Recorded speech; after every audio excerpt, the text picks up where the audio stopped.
What do they do today? Do they maintain this cautious approach and hold rates, or could we be in for a surprise? The latter, of course, not being what markets are expecting here.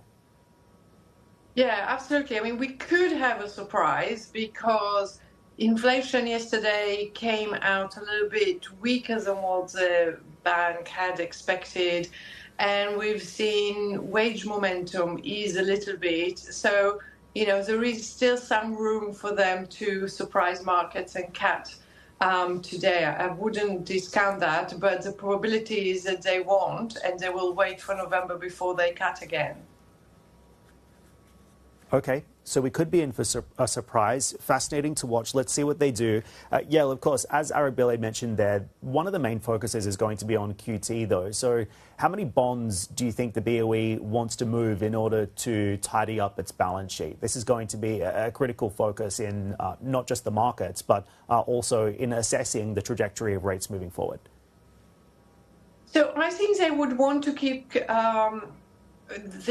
whole QT in the background. They wouldn't want to make it part of the monetary policy decision or monetary policy tool, and therefore they would just try and judge what would not move markets at this stage. So it may be not a major amount in that sense. The maximum they could get away with, essentially.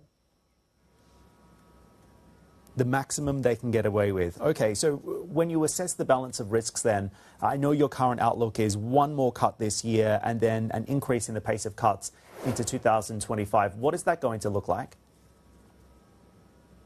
Well, essentially, you're likely to see a little bit more accelerated pace next year because hopefully what we'll see is that energy spike or that increase in headline inflation, hopefully not translating too much into core inflation, service sector inflation.